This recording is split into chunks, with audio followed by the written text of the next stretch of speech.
Bonjour à tous. Alors aujourd'hui, je vous propose de vous parler d'un tableau.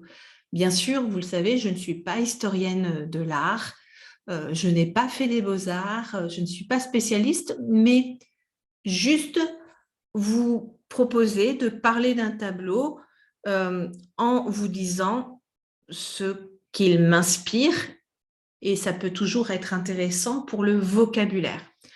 J'ai choisi un tableau de Gustave Caillebotte, qui fait partie des peintres impressionnistes. C'est un tableau de 1875, hein, on le voit en bas du tableau. En fait, Gustave Caillebotte, avec tous les impressionnistes comme Monet, Renoir, Manet, Degas, eh bien, ils ont eu une période où ils se sont beaucoup inspirés des artistes japonais comme Utumaro, Hokusai, Hiroshige, parce qu'ils avaient pu voir la délégation japonaise en 1867 à l'exposition universelle de Paris. Et pour la première fois, le Japon était représenté à cette exposition universelle. Et donc, on pouvait voir l'art japonais. Et parmi les artistes japonais, il y avait beaucoup de représentations de la vie quotidienne. Il y avait aussi ce qu'on appelle l'ukiyo-e, les images d'un monde flottant. Il y avait aussi beaucoup de peintures, de gravures, d'estampes sur les événements climatiques, sur le climat en général, avec des vagues, l'océan, les montagnes, tous les paysages, le vent. Mais il y avait aussi toutes les peintures qui représentaient des scènes de la vie quotidienne. Et là, Gustave Caillebotte a voulu représenter une scène de la vie quotidienne. Alors, bien avant, il y avait des peintres qui avaient représenté des scènes de la vie quotidienne, mais en général, c'était des personnes qui travaillaient dans les champs, des paysans. Et là, pour probablement l'une des premières fois, eh bien, on représentait la classe ouvrière, les ouvriers, les gens de la ville, hein. Donc, ce n'étaient plus les paysans, mais des ouvriers. Et là, ce sont des raboteurs, hein. Un raboteur, c'est quelqu'un qui rabote. Ça, c'est un rabot. Ça, c'est un rabot. Donc, les raboteurs planers et raboter, to plan. Donc, il rabote le parquet, hein, wood floor, le parquet, ça s'appelle le parquet. Et donc, et ça a l'air très, très physique et très fatigant, bien évidemment. Pourquoi j'ai choisi cette peinture? Parce que elle représente deux mondes. Le monde très bourgeois, là, on se trouve dans un appartement haussmannien, comme on dit, haussmannien du nom du baron Haussmann, qui au 19e siècle, pardon, a, on va dire, rénové Paris, a fait des grands boulevards avec des grands bâtiments, avec une grande hauteur de plafond dans les appartements. Donc, c'est très chic. On dit les appartements haussmanniens, hein. Bien sûr, il y a toujours des appartements haussmanniens aujourd'hui. Donc là, on est dans des appartements très chics, avec une grande hauteur de plafond, avec, vous avez vu, des éléments de ferronnerie, hein, derrière les fenêtres, la barrière est joliment décorée. Là, je ne sais pas, c'est un animal, peut-être un insecte, je ne sais pas exactement.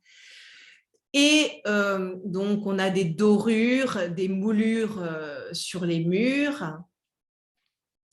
Et ça fait contraste avec les trois ouvriers qui, eux, travaillent dur pour gagner de quoi manger. Et ils sont habillés exactement de la même manière, le même pantalon. Ils portent un même pantalon. Ils ont la même coupe de cheveux.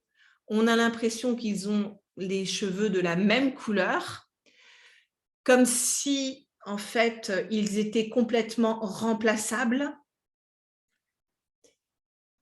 Il y a la petite bouteille de vin avec le verre de vin.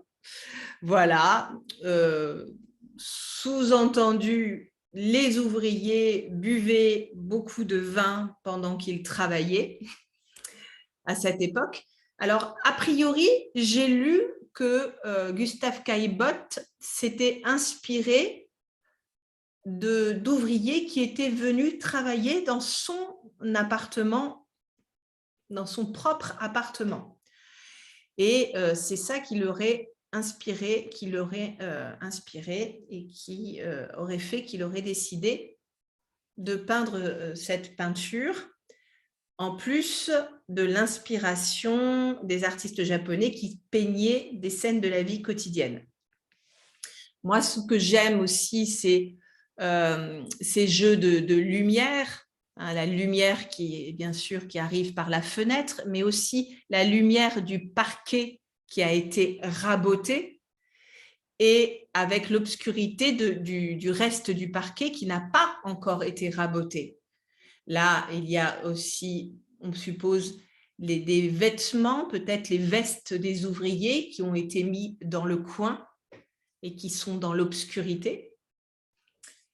Et voilà, le nouveau parquet qui va bientôt arriver, qui est raboté et qui va être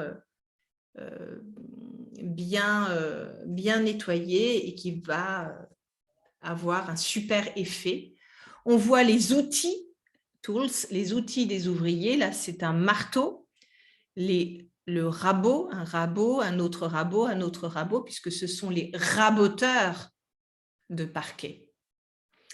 Donc, en anglais, vous dites floor planers. Donc, c'est la condition ouvrière du 19e siècle, avec un certain anonymat. C'est un tableau que vous pouvez voir au musée d'Orsay, au 5e étage du musée d'Orsay, le 5e étage étant consacré aux impressionnistes. Voilà, qu'est-ce qu'on peut dire à l'arrière-plan pour avoir un peu de vocabulaire? À l'arrière-plan, nous voyons les moulures dorées sur les murs. À l'arrière-plan, il y a la fenêtre, une grande baie vitrée avec une belle ferronnerie à l'extérieur. Et au centre, les 3 ouvriers qui sont en train de raboter le parquet. Et effectivement, sur la droite, il y a cette bouteille de vin qui est bien mise en évidence, comme si cette bouteille de vin permettait d'endurer la pénibilité du travail. Voilà. Et on ne voit pas vraiment les visages des 3 ouvriers, comme si leur visage n'était pas important. Ce qui est important, c'est le travail et le résultat du travail sur le parquet. Donc, une peinture qui représente vraiment la condition ouvrière au 19e siècle et la bourgeoisie qui a les moyens de payer 3 ouvriers pour raboter le parquet. Voilà, j'aime beaucoup ce tableau qui est aussi finalement très, très, très réaliste. Je crois qu'on lui avait reproché, à Gustave Caillebotte ce réalisme, peindre des ouvriers quel est l'intérêt, et c'est des choses qui lui avaient été reprochées à l'époque. Voilà, moi je trouve que c'est un très beau tableau. Je ne l'ai pas vu directement au musée d'Orsay, mais voilà, la prochaine fois que j'irai au musée d'Orsay, je m'arrêterai devant ce tableau. Voilà, j'espère que cette vidéo vous a intéressé. Si c'est le cas, ben, je ferai peut-être d'autres vidéos sur d'autres tableaux. Voilà, merci à tous, plein de bonnes choses, excellente journée.